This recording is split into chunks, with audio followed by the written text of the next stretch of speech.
y a plus de 30 ans, le colonel Joël Vaillant entrait dans ses fonctions de directeur d'enquête à la gendarmerie de Reims. Cette route, située à la sortie de Châlons-en-Champagne, lui rappelle sa première affaire, celle du jeune Patrice Denis, porté disparu. C'est ici que Patrice Denis a été déposé le vendredi 23 août 1985. Il est déposé ici par son camarade de stage, qui le voit partir avec son sac à dos en direction de Mourmelon, prendre la nationale 44, puis ensuite la route départementale qui le conduit à Mourmelon-le-Grand. Patrice Denis, à partir du moment où il a été déposé ici, s'est volatilisé. Nous n'avons aucun témoignage, aucune information sur ses vêtements, ses documents, rien n'a été découvert, il s'est carrément volatilisé.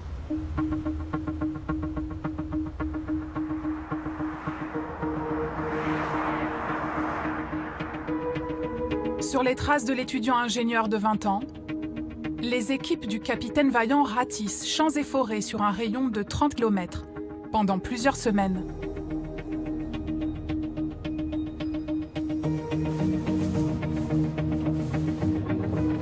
Mais toutes ces recherches ne mènent à rien.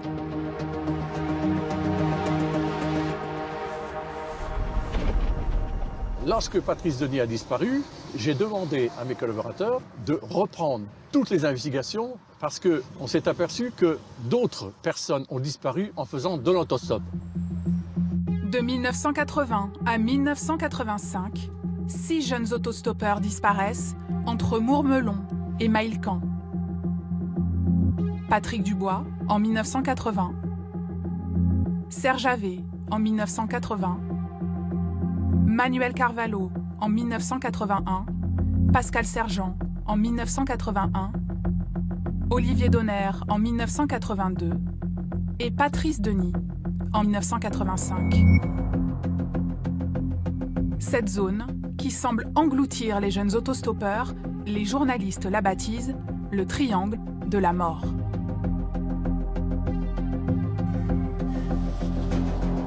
Aucune de ces disparitions n'est encore élucidée au moment où le colonel Vaillant s'empare de l'affaire en 1985. Il fait rouvrir les dossiers de tous les disparus et s'entoure pour chacun de plusieurs enquêteurs. À partir de ce moment-là, la question qui se pose pour l'enquêteur, y a-t-il des convergences? On s'est aperçu que toutes ces disparitions avaient lieu en fin de semaine, dans un créneau horaire, on va dire 16h-19h. Ensuite, autre similitude, c'est qu'il s'agissait tous de jeunes hommes d'une vingtaine d'années qui pratiquaient l'autostop avec un sac à dos. Or, on n'a jamais retrouvé ni leur corps, ni leurs effets. Mon objectif, c'est retrouver ces disparus, vivants ou morts, apporter une réponse aux familles, et puis, comment dirais-je, tout. C'est ça ma question. Le colonel Vaillant part alors à la rencontre des familles des jeunes autostoppeurs disparus avant Patrice Denis. Dominique est la sœur cadette de l'un d'entre eux. Il s'appelait Patrick Dubois et effectuait son service militaire. Elle attend des réponses depuis près de 40 ans.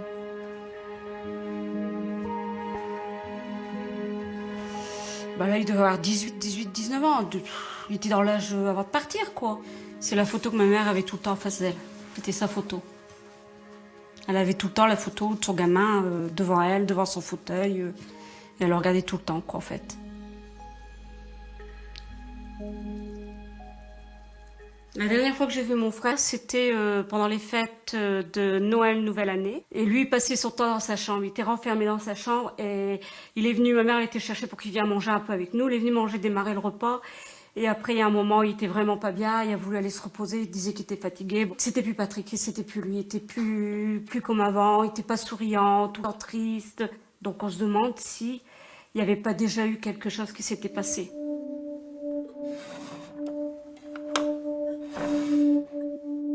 Quelques jours avant de disparaître, Patrick écrit une lettre à ses parents.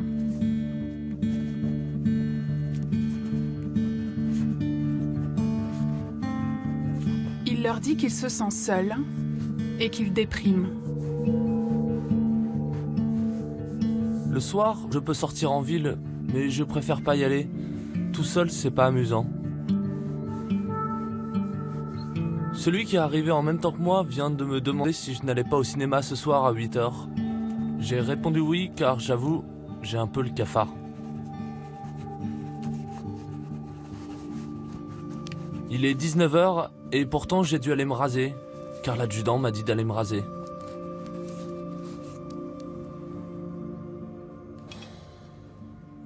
Après, on a su par un de sa chambrée, qui était avec lui à l'armée, qui est venu voir mes parents beaucoup après, et qui l'expliquait que Patrick, c'était le souffre-douleur de son adjudant-chef, qui lui faisait nettoyer à la brosse à dents les toilettes, il lui faisait la pire des corvées qu'on fait, et qu'il avait en grippe. Sa dernière lettre date du 4 janvier 1980. Sans nouvelles par la suite, les parents de Patrick se tournent vers ses supérieurs de l'armée pour avoir des explications. Mon père a décidé d'aller directement là-bas en caserne avec un de mes cousins.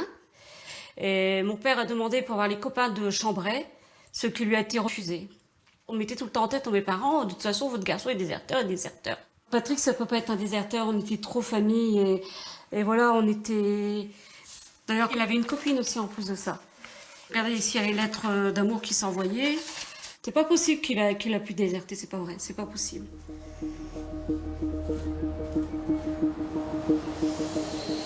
En reprenant l'enquête des disparus de Mourmelon, le colonel Vaillant se rend compte que Patrick Dubois n'est pas le seul jeune homme qui, avant de disparaître, est incorporé ici, au 4e régiment de dragons du camp de Mourmelon dans la Marne. À l'époque, près de 3000 hommes y transitent, dont 1000 jeunes appelés du contingent. C'est l'une des plus grandes concentrations de militaires du territoire français. Disparition de jeunes appelés du contingent au camp militaire de Mourmelon dans la Marne depuis 1980. La Marne cacherait-elle un triangle des Bermudes? Mourmelon, c'est le centre d'une affaire de plus en plus mystérieuse. Un camp militaire et des jeunes gens qui disparaissent, certains après avoir quitté le camp militaire. À partir de ce moment-là, je vais intervenir avec tous mes enquêteurs, plus ceux du groupement de la Marne, pour interroger dans le milieu militaire. Je vais rentrer dans les régiments avec mes collaborateurs et je vais faire entendre l'ensemble des militaires et des civils qui travaillent dans ces unités. C'est près de 3000 personnes qui vont être interrogées.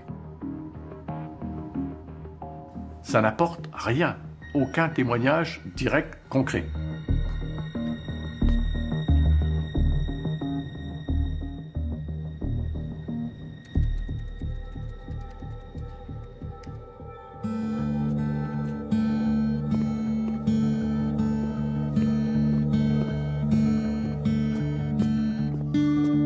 Alors que l'affaire est dans l'impasse, une nouvelle disparition relance l'enquête.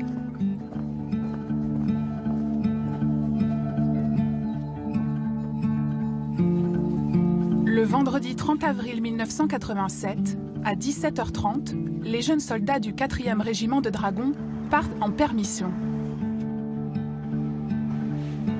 Tous, sauf Patrick Gache. Envoyez.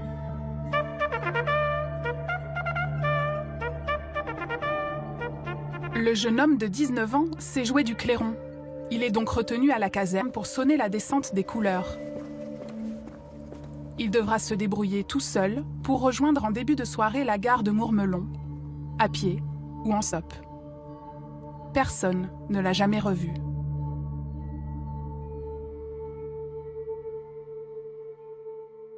Au camp de Mourmelon, la disparition de Patrick Gache passe pour une banale désertion.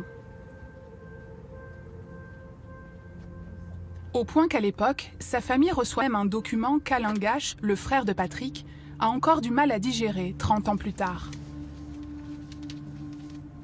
Nous avons reçu une amende à payer de 302 francs de l'époque pour désertion. Et en plus, on le condamne, pour le remercier de sa disparition, on le condamne à 5 mois d'emprisonnement. Au lieu de faire en sorte du devoir d'inquiétude et de savoir ce qui était devenu Patrick, on s'obstinait dans la désertion.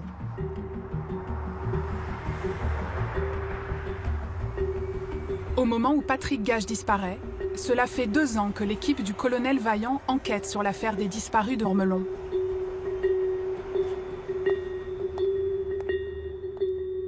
La section de recherche que je dirige est prévenue seulement le 8 juillet, soit 2 mois après la disparition.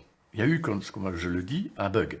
L'armée sait qu'il y a un problème de disparu, puisque moi je suis allé voir un certain nombre de responsables militaires pour les sensibiliser aussi. Donc l'armée est parfaitement au courant. Pourtant, chaque fois qu'un jeune soldat manque à l'appel, ses chefs continuent de le déclarer déserteur.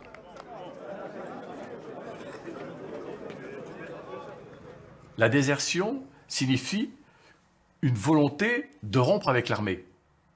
Or, le travail d'enquête qui a été mené pendant des mois, il nous apporte quoi sur les jeunes disparus? Que certains voulaient s'engager dans l'armée.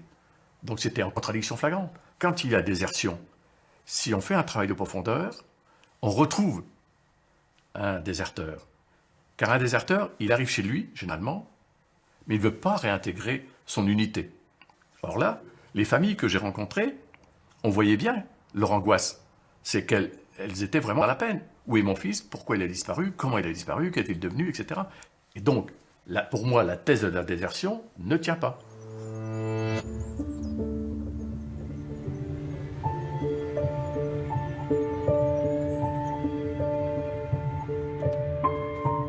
Selon maître Gérard Chella, l'avocat des familles des victimes, l'armée a tout intérêt à faire en sorte que ces disparitions passent pour des désertions.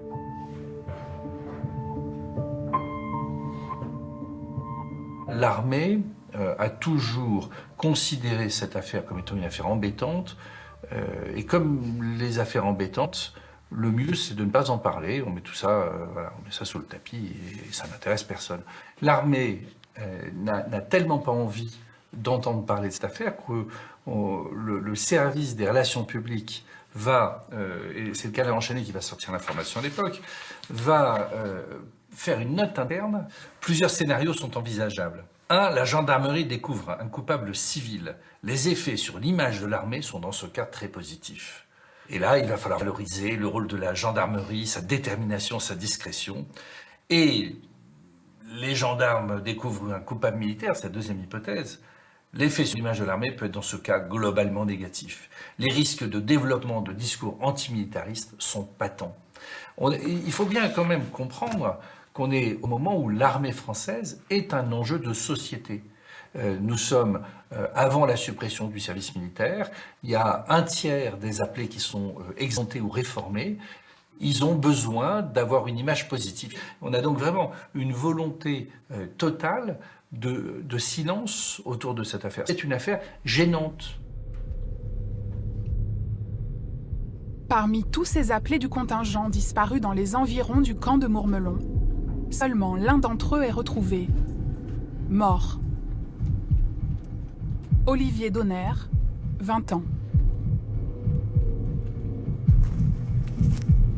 Le 30 octobre 1982, un chasseur le découvre dissimulé sous des branchages. C'est l'unique victime dont on ait retrouvé le corps. Le capitaine Vaillant espère récolter de nouveaux indices en ressortant le dossier de cette mort restée inexpliquée. L'enquête d'Olivier Donner est close. La gendarmerie a clôturé son dossier en 1984. Il n'y a plus d'investigation criminelle. L'autopsie ne détermine pas les causes de la mort et les enquêteurs n'arriveront pas à identifier le ou les auteurs de cette mort.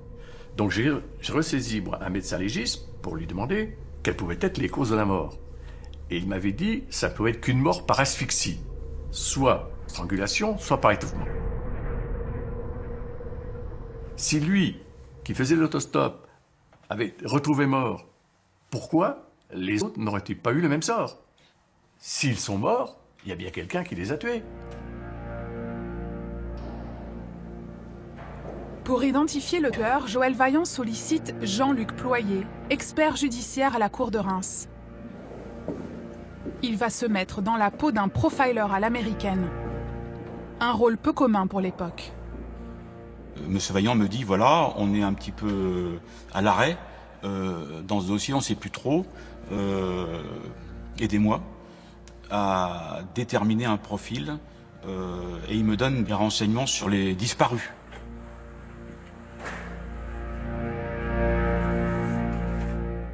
Les disparus étaient des jeunes appelés militaires. Ce sont des victimes assez immatures qui ont besoin d'un rapport à l'autorité ou d'un substitut paternel. Donc à ce moment-là, je dis à monsieur Vaillant que les jeunes appelés ont un rapport de dépendance, voire de soumission. Dans mon hypothèse, un adjudant-chef correspond tout à fait à cette image. Un jeune appelé, par rapport à un adjudant-chef, il y a une espèce de fascination qui se met en place. Et cette fascination, je vais dire, se traduit aussi par un rapport de confiance absolue.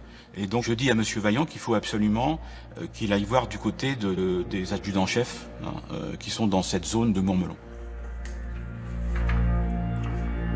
Selon l'expert, derrière toutes ces disparitions se cacherait un seul et même criminel. Une idée novatrice, car à l'époque, la notion de crime en série n'est pas encore prise en compte dans les investigations.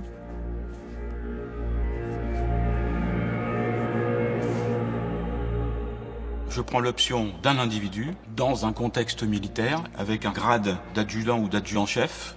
Dans son histoire personnelle vis-à-vis de l'armée, quelqu'un qui a été frustré, ce qu'on appelle dans notre jargon blessé narcissiquement, dans son intimité, si vous voulez, dans son orgueil. Et à ce moment-là, quelqu'un qui va commettre ce type de fait de façon répétée. Le colonel Vaillant rédige alors un avis de recherche qui reprend les termes du profil psychologique établi par Jean-Luc Ployer. J'écris que nous sommes à la recherche d'un solitaire, pervers, qui maîtrise les techniques commando, militaire ou ancien militaire, qui dispose d'un véhicule et des aptitudes à faire disparaître les corps, et que un certain nombre de ces jeunes qui ont disparu étaient du 4e régiment de dragons de Mourmelon. Tous les services de gendarmerie de France reçoivent ce texte.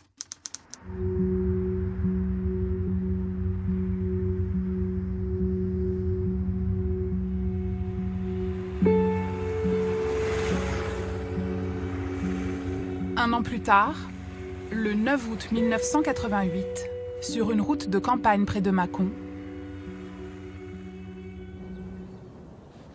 un gendarme en patrouille est intrigué par la présence d'un combi Volkswagen dans un champ.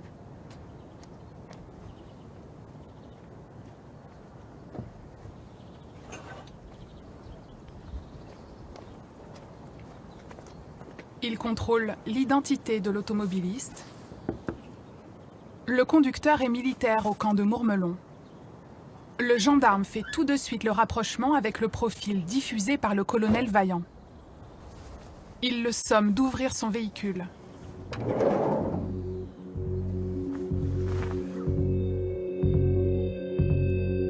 À l'intérieur, sur la banquette, un homme attaché appelle à l'aide.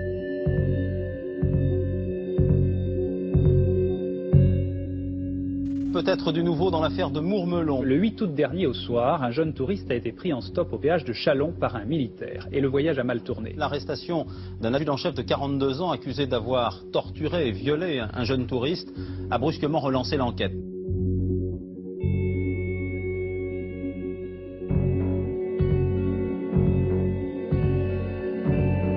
L'adjudant-chef s'appelle Pierre Chanal. Il a 42 ans. Toute la France apprend qu'on a arrêté quelqu'un qui pourrait être le principal suspect, et c'est présenté tout de suite comme ça, en tout cas qui pourrait avoir des liens avec l'affaire de Mourmelon. Et on est tous, à cet instant, dans le bon sens, mais c'est bien sûr. On avait un puzzle. On a construit un puzzle. Un puzzle avec des criminels, un puzzle avec le portrait de celui qui doit être l'auteur. Et tout d'un coup, on a quelqu'un qui rentre dans le puzzle avec une précision millimétrique. On a tout. Donc, si vous voulez, de cet instant-là, je n'ai aucun doute. C'est évident. Un suspect idéal est enfin arrêté 3 ans après le début de l'enquête du colonel Vaillant. Qu'est-ce qu'il nous a dit, M. Ployer? Vous recherchez un militaire ou un ancien militaire, un pervers qui maîtrise les techniques commando. Or, Pierre Chanal, quand même fini major d'un stage commando, qui a des attitudes à faire disparaître les corps, qui a un véhicule, je dirais qu'il correspondait idéalement au profil. Et on va s'apercevoir qu'il est arrivé à Mourmelon en 1977, qu'il a quitté Mourmelon en 1986. On va demander quelle était son affectation pendant sa période à Mourmelon. Et c'est là que c'est très intéressant, c'est qu'on va s'apercevoir, et je vais m'apercevoir rapidement, qu'il était au 4e régiment de dragons. Je vais découvrir qu'il a été l'adjudant d'escadron de 3 des disparus. Patrice Dubois, Olivier Donner, Emmanuel Carvalho. Leur chef, et non seulement leur chef, mais celui qui les gère au quotidien et qui connaît la position de chacun d'eux. Mais il était au contact direct, je dirais, de ses victimes. Je rencontre Pierre Chanal pour la première fois. Et moi, je vais l'interroger, non pas pour le mettre en cause tout de suite dans l'affaire des disparus, mais pour le comprendre, le cerner et voir un petit peu quel est son degré de sincérité. On va voir qu'il y a 3 éléments qui entraînent chez lui une sorte de blocage. La sexualité, quand on parle de sa famille et qu'on parle des disparus. Ça peut entraîner des réactions assez bizarres chez lui.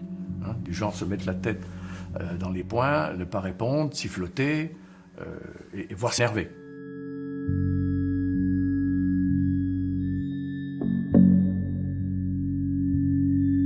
Quand je lui pose la question « Avez-vous entendu parler des disparitions de Mourmelon ?»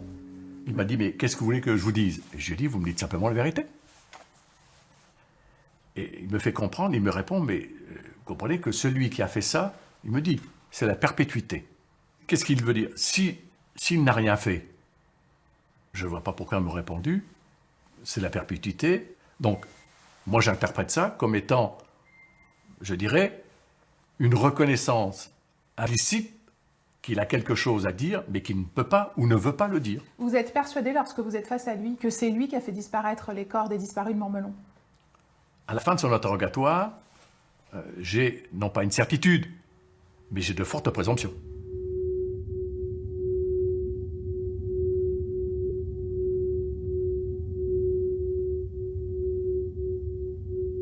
Le juge d'instruction va ordonner que le fourgon soit expertisé minutieusement. Les experts vont le désosser pendant 2 jours. On a découvert qu'il avait une pelle, ensuite un lien, ce qu'on appelait une corde à piano, avec à chaque extrémité une chaîne.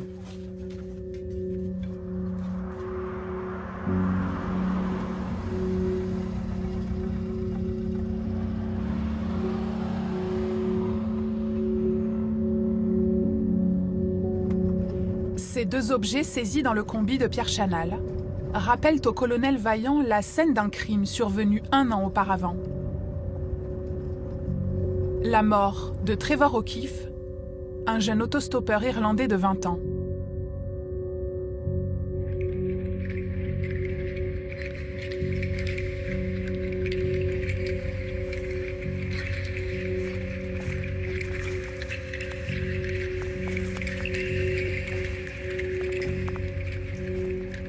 Le corps a été découvert fortuitement.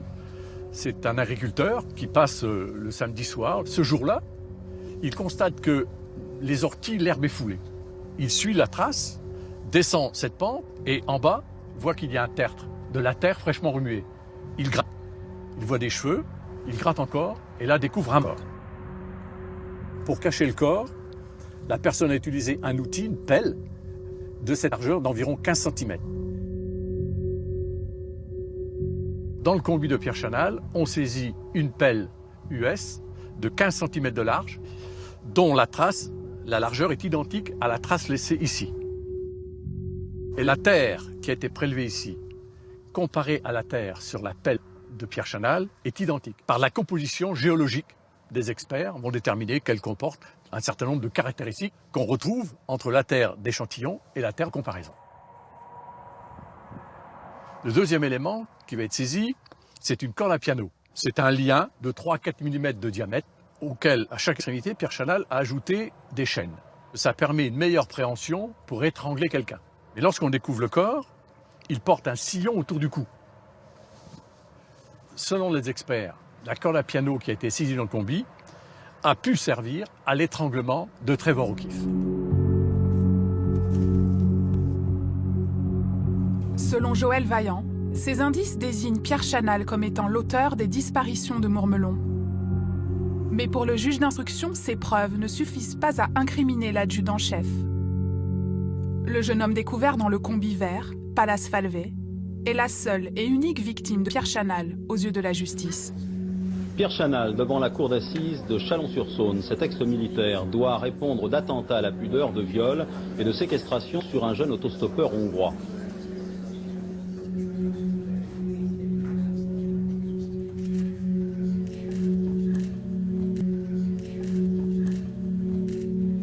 Le 23 octobre 1990, dans l'affaire de l'agression de Palace Falvey, Pierre Chanal écope d'une peine de 10 ans d'emprisonnement.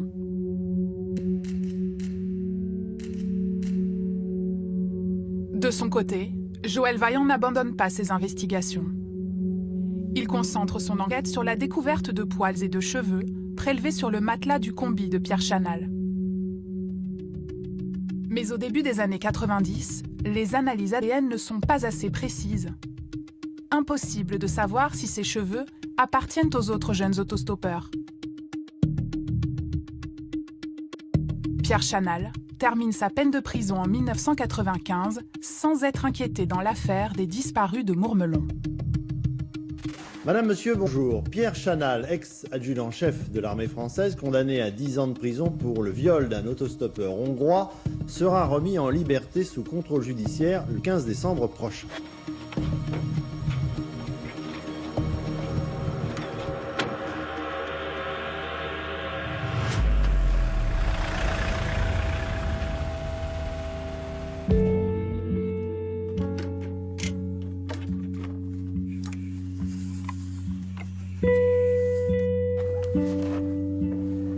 Quelques mois après sa sortie de prison, Pierre Chanal contacte Monique Desriens, journaliste à la radio, ainsi qu'une autre consoeur.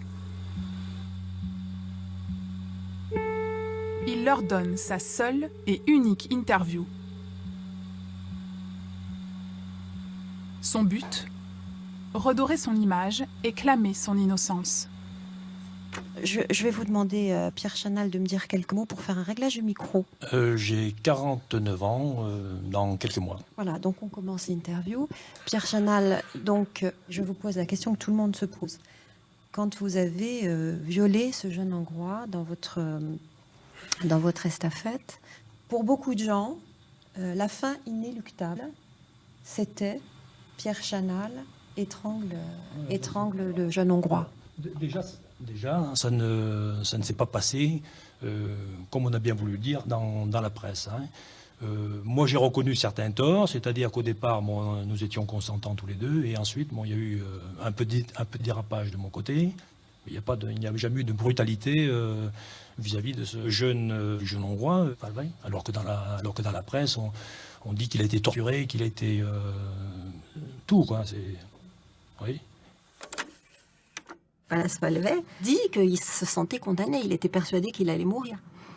Et Pierre Chanal vous explique tranquillement que pas du tout, que c'était des rapports consentis, c'est-à-dire qu'il admet finalement d'avoir été condamné à 10 ans de prison pour un petit dérapage. Voilà. Il n'y a pas eu de brutalité, même les médecins qui ont examiné donc le corps, le médecin qui a été commis, a déclaré qu'il n'y avait pas de traces de coups, il n'y avait pas de violence. Le corps, ça, je crois que je ne me suis pas rendu compte tout de suite de ce qu'il disait. Mais c'est après, en réécoutant la bande. Il parle de ce jeune homme comme s'il était déjà mort. Et tous les psychologues qui ont entendu cette bande sont venus me voir après l'avoir entendue, en me disant, mais vous vous rendez compte de ce que ça veut dire? Ça veut dire qu'effectivement, il allait le tuer. Et que s'il allait tuer celui-là, c'était la preuve qu'il en avait tué beaucoup d'autres. Vous êtes libéré depuis le 19 juin. Et vous restez quand même le suspect numéro 1 dans l'affaire des disparus de Mourmelon. Comment est-ce qu'on vit sa liberté dans des conditions pareilles? Je la vis d'une façon relativement difficile, puisqu'il y a tellement eu de déferlement médiatique pendant toutes ces années. J'ai toujours l'impression d'être reconnu et j'ai toujours l'impression d'avoir fait une armée d'ennemis en face de moi, quoi. Oui. Donc pour moi, c'est bien que je sois libre, que je ne suis plus derrière des barreaux, c'est quand même, ce n'est pas une liberté totale. Vous voyez là, par exemple, il se victimise. Il travaille son personnage. Le problème de Chanal, c'est qu'il n'accepte pas d'être ce qu'il est, comme très souvent les pervers sexuels. Il n'accepte pas, il ne peut pas vivre avec ça. Donc sa seule façon de tenir, c'est de faire comme si ça n'existait pas. Même étant innocent, je serais quand même... je suis persuadé que je serais condamné, parce qu'il y a eu trop d'effets médiatiques, d'accusations fausses, de faux témoignages. Donc, si j'étais condamné, de toute façon, je mettrais fin à mes jours immédiatement. Ça, je l'ai prévu depuis très longtemps, c'est une résolution que j'ai prise.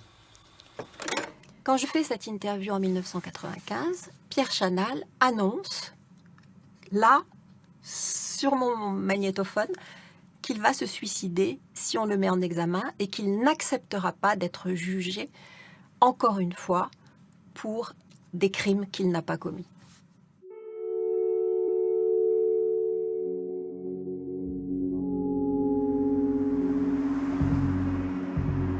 Lorsque Joël Vaillant prend sa retraite en 1991, l'affaire des disparus de Mourmelon n'est toujours pas élucidée.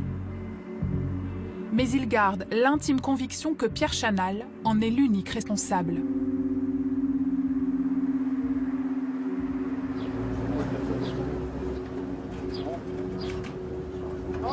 En 1996, un nouveau juge d'instruction relance l'enquête. Le juge Pascal Chapard. On laissez passer, c'est bon. Grâce à l'avancée de la recherche en matière d'ADN, l'enquête prend un second souffle. Le juge effectue des prélèvements sanguins sur les mères des victimes. Ces analyses sont ensuite comparées aux poils et cheveux récoltés sur la scène de crime. Pascal Chapard veut savoir si les disparus de Mourmelon sont entrés dans le combi de Pierre Chanal. Puis après des années et des années de travail, on va retrouver des concordances entre des profils ADN, des disparus, et puis des cheveux ou des poils. Et donc Chapard va finalement décider de renvoyer Pierre Chanal devant la cour d'assises du chef d'enlèvement et d'assassinat sur les 3 personnes pour lesquelles on a retrouvé des traces, des profils ADN concordants. Les 3, ce sont Patrick Gache, Patrice Denis et Trevor O'Keefe. Madame, Monsieur, bonsoir. C'est donc l'événement dans l'actualité de cette semaine, l'ouverture demain à Reims, devant les assises de la Marne, du procès de Pierre Chanal. Ce qui m'avait surpris au mois d'octobre 2003, c'est que le procès commence. Et cette première demi-journée de procès, elle était hallucinante parce qu'elle était simple. Et les choses roulaient, si vous voulez, ça se passait normalement. Ça avait été pour moi une vraie surprise.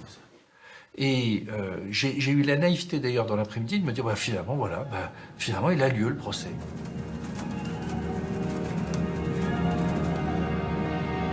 Mais ce 15 octobre 2003, Pierre Chanal ne se présente pas au box des accusés.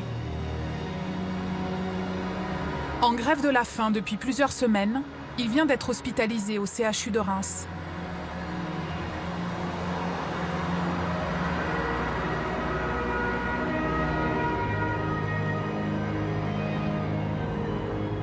Infirmières et policiers se relaient en permanence devant sa chambre sécurisée.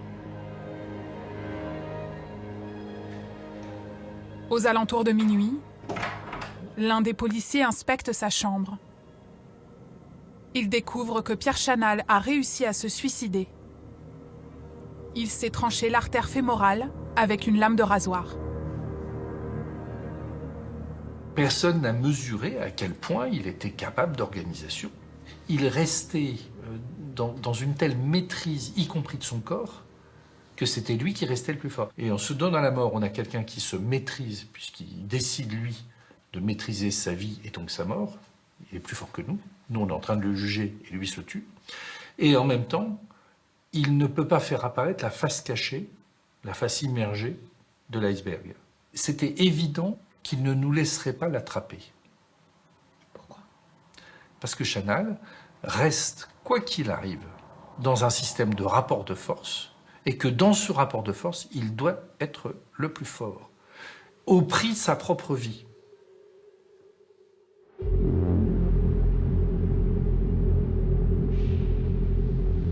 Son suicide, Pierre Chanal l'avait prémédité. L'expert psychologue Jean-Luc Ployer s'était entretenu avec lui quelques semaines avant le début de son procès.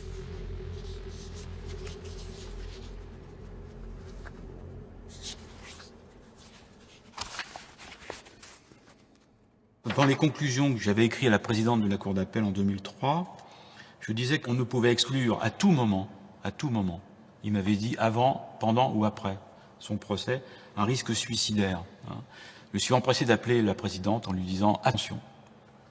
Elle me dit « Mais on va faire en sorte qu'il était surveillé 24 heures sur 24 ». Mais avec la détermination avec laquelle Pierre Chanal m'avait dit qu'elle allait se suicider, j'étais pratiquement persuadé qu'il allait le faire.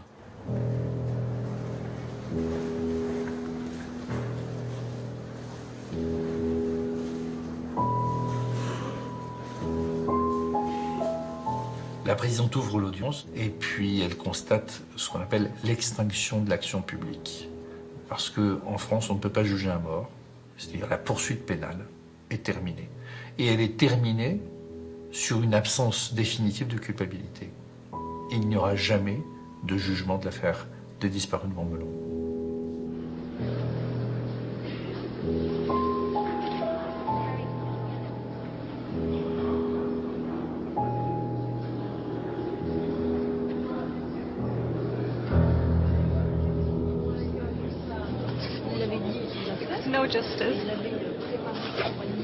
Aujourd'hui, ça marque un peu le naufrage définitif de la justice sur cette affaire-là. Il n'y a pas de procès Chanal, on ne saura pas ce qui s'est passé. Pour les familles, je veux dire, c'est un choc. Elles attendent cela depuis des années, et d'un seul coup, c'est la rupture, c'est le néant. Donc beaucoup de tristesse et de peine pour les familles. C'est un procès qui n'a pas lieu. Ce sont des années d'investigation, je dirais gendarmerie et magistrats, qui tombent réduits à néant.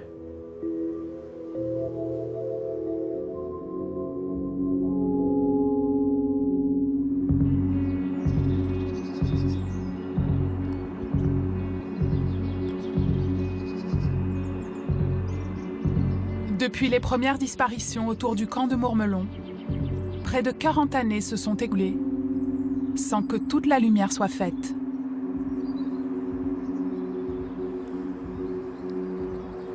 Cette enquête, c'est un gâchis.